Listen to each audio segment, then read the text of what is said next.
మీరా మీనన్ నా పెంటమ్మ కొంచెం చూడ్డానికి ఒకేలా ఉండడం వల్ల ఈ పుల్లయ్య కన్ఫ్యూజ్ అయ్యాడు. లేదు లేదు, అబద్ధం ఇది. మీరు అబద్ధం చెప్తా ఉన్నారు. నిజమే చెప్తున్నాం పుల్లయ్య. కావాలంటే జైలుకి రా, వెళ్దాం. నువ్వే నీ కళ్ళతో చూదు.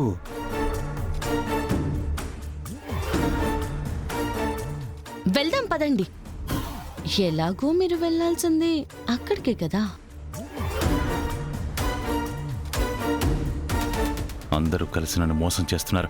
ఇది నా ఇంటిది. అరే కాదంటుంటే మీరు మళ్ళీ అవునంటారేంటి? సరే, ఒక పని చేయండి. మీరు మీనా మీనంతో కలిసి ఇదే ఇంట్లో ఉండండి. వీడితో ఉండాలా?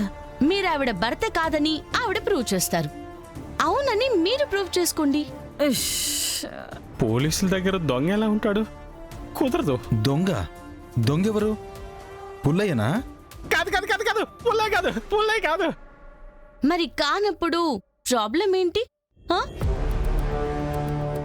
మీ వైఫ్ ఈవిడ కాకపోయినా ఆవిడ ఎక్కడుందో వెతికి పెట్టే బాధ్యత మాది. మీడియా, మీరు చెప్పండి, నేను చెప్పింది కరెక్టా కాదా? కరెక్టే మేడం. ఏమయ్యా, పోలీసులే మీడియా సమక్షంలో నీకు మాటిస్తుంటే ప్రాబ్లం ఏంటి అసలు? ప్రాబ్లం ఏమున్నట్టు లేదులేండి, అందుకే సైలెంట్గా ఉన్నాడు. పుల్లయ్య అండ్ ఫ్యామిలీ, మీరు లోపలికి వెళ్ళండి. పదండి. ఏంటి ఈ జేడీతోనే ఆటలా? నువ్వున్నది నా ప్రొటెక్షన్లో కాదు, కస్టడీలో. ఒక చిన్న ఫ్రెండ్లీ సజెషన్ ఉంటాను, ఇంకెప్పుడు ఆట మధ్యలో నువ్వే గెలిచావని భ్రమలో బతక్కు, సరేనా? లోపలికి పద.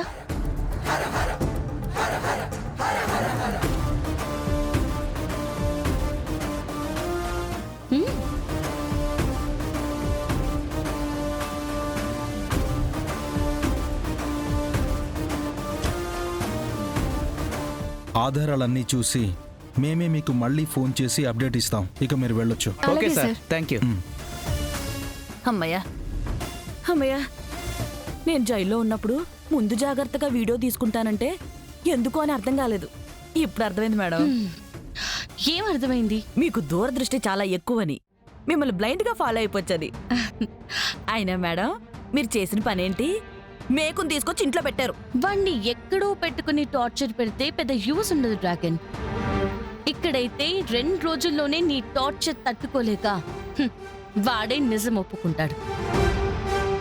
ఎంత స్పెషల్ క్యారెక్టర్ అయితే మాత్రం ఇలా హై ఎక్స్పెక్టేషన్ పెట్టుకుంటే ఎలా మేడం? అరే, మా మనసు ఒక హాలిడే కోరుకుంటుంది మేడం. ఒక బ్రేక్ ఇవ్వండి మేడం. Dragon focus. ఏం ఫోకస్ మేడం? నా బొందలో ఫోకస్. ఎదురుగా చావులు పెట్టుకొని చిల్లవమంటారు. అరే, మా దొంగలకు మాత్రం మనసు ఉండదా? భయం ఉండదా? మేడం, వాడు కళ్ళతోనే చంపేసేలా ఉన్నాడు. నన్ను కూడా మీతో పాటు తీసుకెళ్ళిపోండి మేడం. తీసుకుని వెళ్ళలేను డ్రాగన్. వాణ్ణి ఇక్కడ లాక్ చేసిందే నువ్వు టార్చర్ చేస్తావని కదా. 2 రోజులు మేనేజ్ చేస్తే పని అయిపోతుంది. అప్పుడు నా పని అయిపోతుంది. లోపలికి వెళ్ళిపోయా.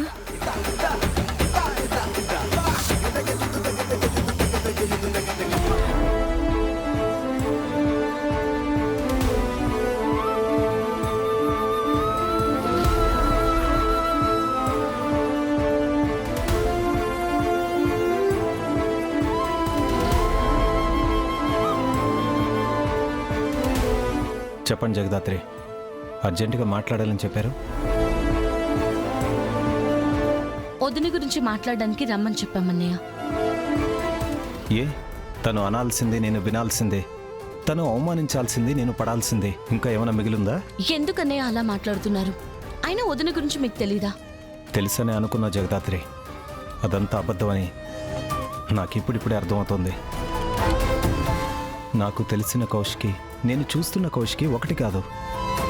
ఏంటి బావా, ఏదో ఒక చిన్న మిస్అండర్స్టాండింగ్ వచ్చింది అంతే, దానికే మీరు అక్క గురించి ఇలా మాట్లాడుతున్నారు?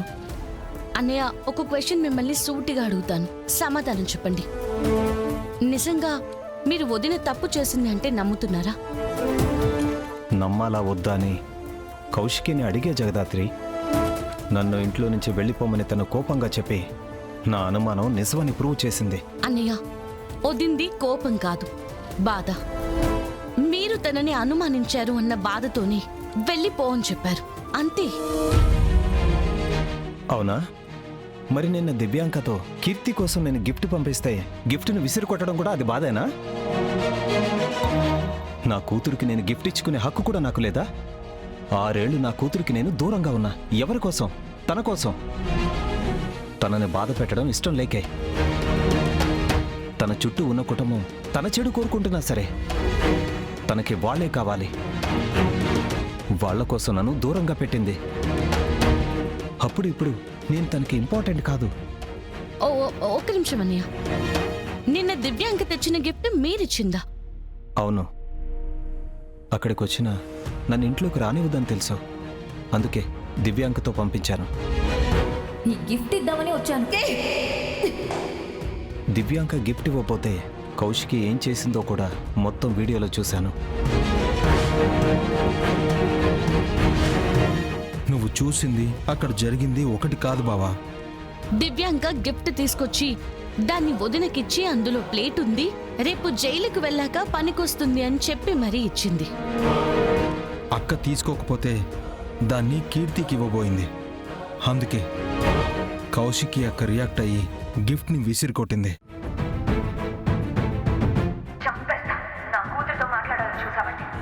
అంటే అది నేను పంపించిన గిఫ్ట్ అని కౌశికి తెలీదా? తెలీదన్నయ్య. ఇదంతా ఆ దివ్యాంక ఆడిన నాటకం. హ, అయినా బర్త్డే పార్టీకి వదిన మిమ్మల్ని రానివ్వకపోవడం ఏంటి? వదినే మిమ్మల్ని పిలవడానికి చాలాసార్లు కాల్ చేసింది. అక్కడ కూడా ఆ దివ్యాంక లిఫ్ట్ చేసి ఏదేదో మాట్లాడి తన కాలికి నువ్వు ఆయింట్మెంట్ రాయడం అంతా వీడియో కాల్లో చూపించింది.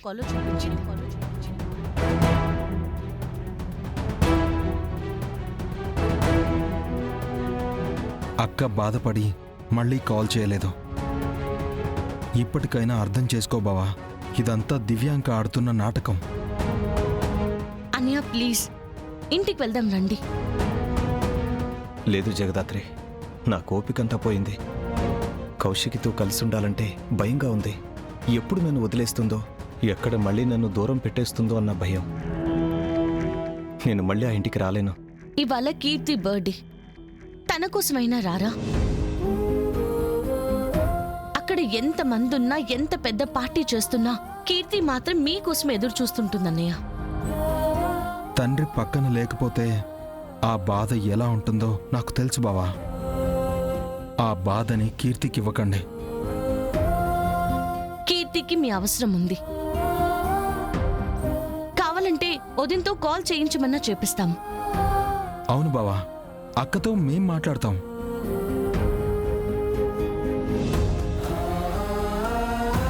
నా కూతురు బర్త్డే పార్టీకి రావడానికి నన్ను ఒకరు పిలవాల్సిన అవసరం లేదు. నేనే వస్తాను. నాకు సంబంధించింది ఆ ఇంట్లో ఒకటి ఉంది. దాన్ని కూడా నేను తెచ్చుకోవాలి. ఖచ్చితంగా పార్టీకి వస్తాను.